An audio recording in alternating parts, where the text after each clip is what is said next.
What's up, people? How you doing? Welcome back to Jackrabbit. Today I just want to have like a bit of a chat. Nothing too crazy. I'm in the middle of driving to my next zone while I'm working, so I figured perfect time to have a quick chat. Been a little bit slow today. Haven't gotten any orders. I had one order that got sorry, I just got a notification. I got one order through that got deleted, so that kind of sucked, but oh well. But yeah, other than that, I've just been sitting around watching YouTube, so time to move on to another zone, another area, see what I can do.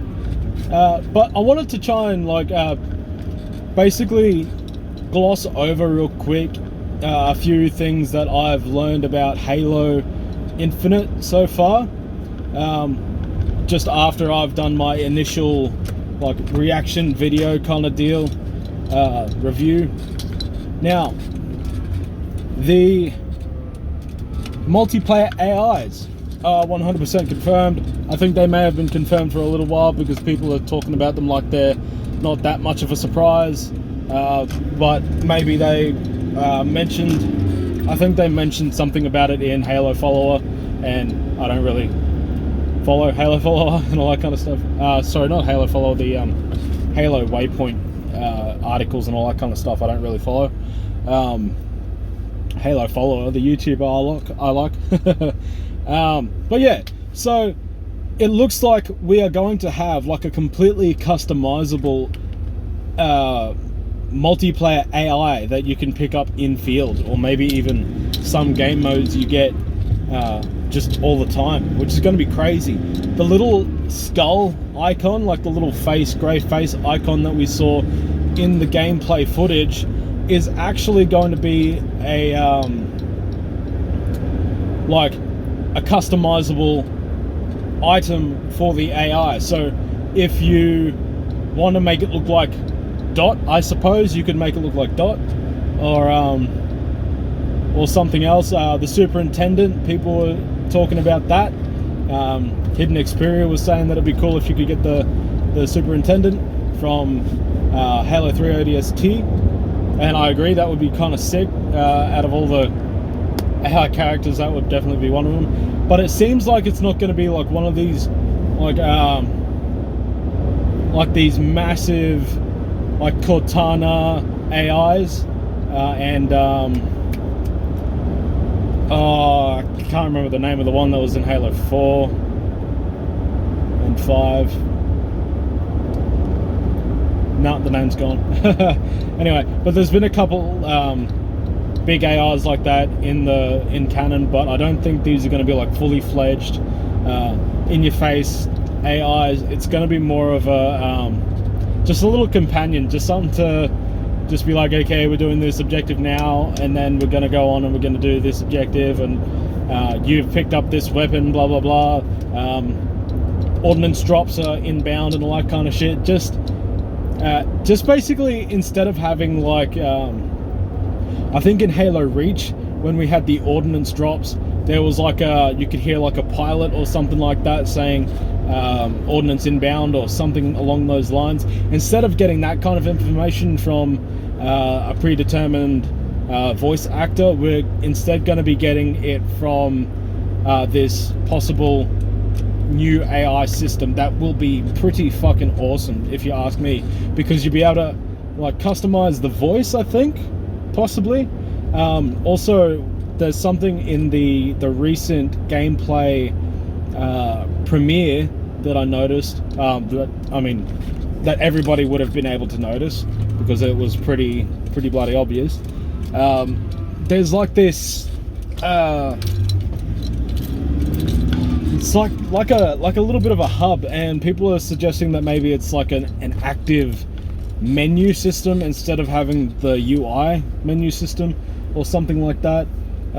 But there's also like a training arena that's named after Avery Johnson, and I didn't notice that until I watched the Hidden Xperia video today, and I saw it and I'm like, oh my god, how did I not notice that? I was too worried about that stupid grapple shot.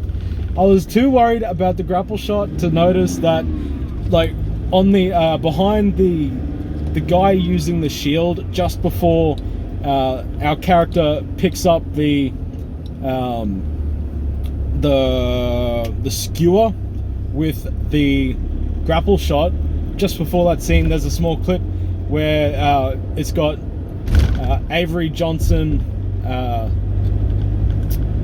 training facility or something like that written on the, like, above a doorway or something like that. Sorry, my mind's a little bit fuzzy, but but I thought that was pretty friggin' sick, and it kind of makes sense as well, especially if it's a, like, as far as canon goes, it would make sense why they would name a training facility for Spartans. I don't know if it is just for Spartans or if it's for all manner of UNSC personnel, but it would make sense why they would do it for Spartans anyway, because he technically was one of the first Spartans, which is pretty goddamn sick. And if you don't know what I'm talking about and you're like, what the hell, dude, he was just a Marine. No, what he was in Halo lore, in canon, he was a part of the Orion Project, one of the very few adult human beings that they tried to put body augmentations on and make a super soldier. That's why he's such a badass, motherfucker. He's not just a big badass space marine. Hell no. He's a Orion Project success. One of very few.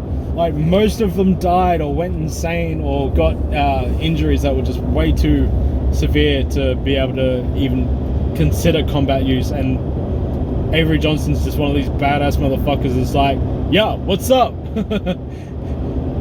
That shit was easy. I might have another round of that. but yeah, nah, that's pretty cool, because it makes sense. If he's like the first generation of human super soldiers, and you're training the next generation of human super soldiers, you're gonna have, like, IRL, you're gonna have like some kind of training center paying homage to somebody that's significant, which I think is pretty damn cool. Pretty damn cool. I was rather psyched when that was pointed out to me, and I'm like, man, how did I not notice that? I was too busy looking at all the pretty lights and shit. But I'm glad, like, that made my day. That made my day. I felt pretty damn good about that. Also, I'll probably do like another reveal video about this premiere that I'm talking about, because there is a few extra scenes and all that kind of stuff, and a few extra things that have been revealed that are kind of cool that I want to try and touch on. But the main things are, if I can just gather my thoughts real quick, is that the grapple shot is going to be something that you have to pick up in field. You're going to have to fight to be able to get it, which is great. I was really, really hoping that it wasn't going to be something that you had to spawn in with, because that would have just completely ruined the game. Like, if people could just spawn in with that grapple shot, it would just be grapple jack central. It would completely negate the point of having vehicles if people could just steal them from you, like, from 10 feet away. That would just be ridiculous, but it doesn't look like that's what it is. Also, there's a vehicle that I think I saw in the gameplay, the campaign video. It's called the Razor. There's like a cutscene where, in one of my videos, in the Halo video, where the Master Chief is going through this cutscene and he's kind of like floating through space and he's climbing over things, and then he picks up an assault rifle that looks like he's sitting on the top of a warthog. And I saw that and I'm like, that's definitely a warthog, but it doesn't look like a warthog, and it doesn't look like the warthog that we saw in the initial gameplay reveal 10 months ago. So it got me confused, and then I've actually I saw this gameplay premiere today, and what it is it's actually it's called a Razorback, which is pretty damn cool. It's basically like the Warthog's sexy cousin, and instead of just having the good old turret sitting on the back, it's more of a troop carrier. For Spartans, you are actually going to be able to sit in the back of this thing as a Spartan, unlike the Halo 3 and Halo 3 ODST troop carriers, where they were just for looks. Like, you couldn't actually sit in them. They were just to look pretty and to let Marines get in the back and all that kind of thing. So yeah, instead of that useless vehicle, we're getting this Razorback, which actually allows you to sit in the back. You're also able to store weapons on it, like they show in the video that they're storing a gravity hammer. Sorry guys, they're storing a gravity hammer on this vehicle. At the back of the vehicle is like a bit of a weapon rack, and they reckon that you'll be able to store like a whole bunch of different different weapons, like detachable turrets and all that kind of stuff. You're going to be able to store on this vehicle, which would be definitely a different dynamic to the game. I definitely don't think this is a game-breaking dynamic. I do like the idea, because you always have those moments where you've got yourself, say, where you finally you're actually gunning people down with this bloody turret, right? This detached turret, and you want to get on the back of your mate's Warthog or Mongoose or something like that, but you can't, so you're just left just kind of like wandering around. With this vehicle, you're gonna be able to just like chuck it in the back, like on the weapon rack, and then jump in the back and then shoot off with your mates, and then wherever you land, like say if you're playing capture the flag, you're gonna be able to like drive, capture the enemy's flag, chuck the detached turret in the back, drive off to your base, jump out, pull that bloody detached turret out, and you're going to be able to mow people down as you're trying to help your teammate get to the objective. And that's cool.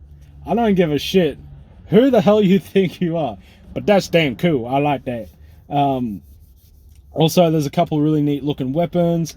They were going over quite a lot of detail, so I really want to just dive into this a lot better. I think what I'm going to do is I'm going to take a look at like a lot of the content that's come out lately. Sorry guys. Oh, that's better. A lot of the content that has come out lately, and just kind of not watch it frame by frame, but definitely just take a really deep look and just see absolutely everything that they've hidden in this, like in these reveals and premieres. And then just do like a full-on in-depth. I don't even care if it takes an hour. I'm sorry if that kind of bothers you. Like, these last couple of videos have taken 30 minutes to 40 minutes. That's why I'm trying to do like a small thing today. But yeah, I think I'm just gonna splice up a lot of these videos and take like a very detailed look at exactly what's going on in these scenes, because there's a lot of shit that I missed, and there's a lot of information that I didn't know, that I was only like being what's it called, being skeptical about. Like, I'll be like, oh, it's cool, that looks like an AI, you can pick it up, and turns out it was a thing that people already knew about, and I was like, eh. But I'll do a little bit more research, and I'll actually like just deep look into these videos and just go nuts with it, and just put out like a big video where it kind of just goes over everything that I can possibly find out. And then if there's any information that I'm seeing in the video that hasn't been explained, then I'm 100% just going to straight up, you know, what's the word I'm looking for? Speculate. That's the one. Got to be able to speculate on exactly what this information I'm seeing is that hasn't been confirmed yet. But yeah, I'm actually really excited to see what happens with this AI. Tell me what you guys think, because I definitely don't think it's going to be game breaking. It's definitely going to be something different.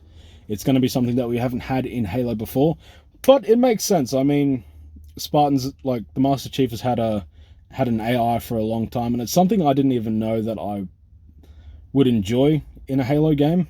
It's not something I ever thought about being in a Halo game. But now that I'm seeing, like, now that we're going to be getting one, I'm definitely not disappointed. I'm kind of excited to see what happens. So yeah, tell me what you guys think. If you think it's a shit idea, if you think it's a great idea, if you're happy about Sergeant Johnson getting a training facility named after him and all that kind of cool shit, let me know.